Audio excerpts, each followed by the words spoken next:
Picture चालू करो बे।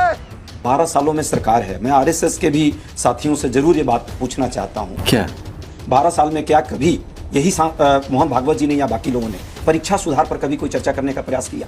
कभी जो परीक्षा में धांधली होती रही है इस पर कोई सरकार से प्रश्न करने का काम किया? नहीं, कोई मांग नहीं है आज तक उठा करके रिकॉर्ड में दिखाए। सरकार किसी की भी हो सकती है, यदि गलती हो रही है तो उस पर डिमांड होना चाहिए। पहली बात तो सही है। उसी जैन जी के बारे में जिन जैन जी ने प्रदर्शन किया उसको एंटी नेशनल कहने वाले की एक लंबी फहरिस्त है। किसी ने वायरस कहा भाजपा वालों ने, किसी ने गुमराह कहा, किसी ने तो गट्टर का कीड़ा तक कह दिया। भाजपा के ऑफिशियल पदाधिकारी और सांसदों का ये रूप है। तो अब ये संवाद किस तरीके से करना चाहते हैं? लाठी डंडों से, कील लगे लाठियों से, करंट बैरिकेड में लगाकर, उन पर पेलेट गन चलाकर, या संवाद का तरीका होना चाहिए वाद विवाद और संवाद की जो प्रक्रिया है? अब ये आपस का कंफ्लिक्ट है, पहले इसको क्लियर करना चाहिए। दूसरी बात ये संसद क्यों नहीं चल रहा है?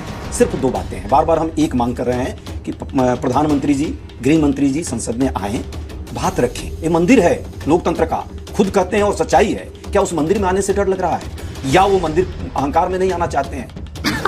सही पकड़े हैं। ये दो में से एक कारण हो सकता है। ये बताएं कि भाई वो लाठी डंडे जो चले हैं, पैलेट गन चले हैं, आखिर किसने चलवाए? ये कौन सा बड़ा मांग है? इसको आकर जवाब देना चाहिए। जवाबदेही तभी तय होगी ना। पहली बात। दूसरी बात जो सुधार की बात की है और अभी चर्चा लंबी हुई, मैंने कोई शर्त नहीं बीच में ना बोल। पार्टी ने क्या शर्त रखी थी? धर्मेंद्र प्रधान का इस्तीफा हो तब हम लोग चर्चा करेंगे। रखी थी या नहीं? अगर मैं गलत हूं तो बताइए। एकदम बहुत अच्छी बात आपने कही। धर्मेंद्र प्रधान का इस्तीफा हो, परीक्षा सुधार पर चर्चा हो, और इस बीच में लाठीचार्ज उसी दौरान हुए। धर्मेंद्र प्रधान का इस्तीफा 3 मई जब नीट का परीक्षा जब ये हुआ था, लीक हुआ था, पेपर लीक, तब से हम मांग रहे थे। लेकिन जिस तरह से लाठीचार्ज और बच्चों पर जिस तरह से बर्बरतापूर्ण व्यवहार हुआ, उसकी जिम्मेदारी तो बनती है ना। जिम्मेदार तो कोई ना कोई होगा। ओह माय गॉड, जवाबदेह तो होगा। और पार्लियामेंट के लिए अंतिम बात, आपने जो भी चर्चा अभी की है, हमारी मांग क्या है? पैलेट गन जिसने चलाया, उस किसके आदेश पर चलाया, उसको आप चर्चा में लाना चाहिए कि नहीं लाना चाहिए? आखिर बच्चों पर टीयर केस किसी ने तो कहा होगा, उस पर चर्चा होनी चाहिए कि नहीं? छात्रों के लिए और छात्रों के भविष्य के लिए तो सबको बात रखनी चाहिए, चाहे सत्ता पक्ष के हो या विपक्ष के। ये बड़ी अच्छी बात कही आप। झारखंड के बारे में जरूर आपने चर्चा की। राहुल गांधी जी ने उन एजिटेट छात्रों की गूंज करने के लिए जो झारखंड में जो हमारे नेता, वहां के जो विद्यार्थी हैं, उनसे बात भी की है। और कांग्रेस पार्टी का पूरा एकदम क्लियर कट स्टैंड है कि हम, चाहे वो झारखंड की बात हो, पंजाब की हो, दिल्ली की हो या देश के किसी हिस्से की, हमारी भी सरकार क्यों ना हो, यदि छात्रों को न्याय नहीं मिलेगा तो हम उसकी आवाज उठाएंगे। मासूद जी, आप ही बताइए, आपकी पार्टी मंगल ग्रह पर भी है, आजकल वहां के प्रभारी आप हो गए हैं क्या?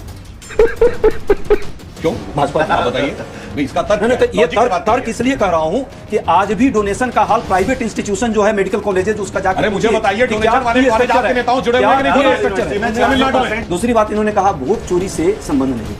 अरे भैया, जब वोट चोरी करके सरकार बनाओगे तो जनता और छात्र की क्या जरूरत है आपको?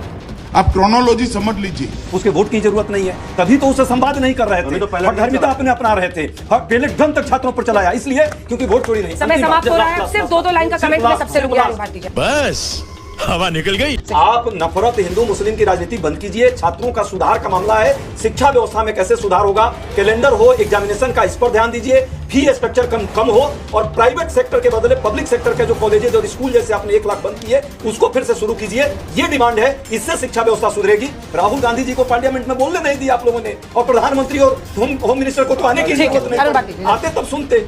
ये बिक गई है गवर्नमेंट, अब गवर्नमेंट में कुछ नहीं है। रात में 11 बजे मोदी जी आते हैं और इंस्टा पर बोलते हैं हेलो फ्रेंड्स, और डॉग विसलिंग करने का काम करते हैं। क्या कि उन छात्राओं को बोलते हैं कि हम माफ कर दिए, छात्रों को माफ कर दिए, और इनके जो गुर्गे हैं, जो जिनको या इंस्टा पर, ट्विटर पर फॉलो करते हैं, उन छात्राओं को, महिलाओं को गाली देने का काम करते हैं, और जाकर इनकी पुलिस प्रताड़ित करती है। तो दोहरा चरित्र नहीं चलेगा। डॉग विसलिंग करना बंद करें। देखिए, यदि शिक्षा व्यवस्था में वाकई सुधार आप चाहते हैं तो एनईपी जो बना है, मैं प्रोफेसर भी हूँ, साथ में पढ़ाता भी हूँ और पढ़ता भी हूँ बच्चों के बीच। बच्चों की समस्या रियल है कि उनको टाइम पर, उनका सिर्फ न कैलेंडर है, ना ही परीक्षा का कैलेंडर है। न्यायिक सिस्टम हो, एनटीए जो आपने बनाया है वो प्राइवेट लिमिटेड कंपनी, एनजीओ बना दिया है, उसको खत्म कीजिए और जिम्मेवार व्यक्ति को उसमें रखिए। पूरी व्यवस्था में यदि कोई गड़बड़ी करता है तो उसको सख्त से सख्त सजा दीजिए। ये है ना सुधांशु जी, इसने आप ही को देखा है, 12 साल से आपको देखा है, तो बार बार क्या कांग्रेस में हुआ ये याद दिलाने से नहीं होगा। आपकी परफॉर्मेंस को ये जनरेशन आंक रहा है। पार्टी बदल लिया साला। ये तो लेने के देने पड़ गए।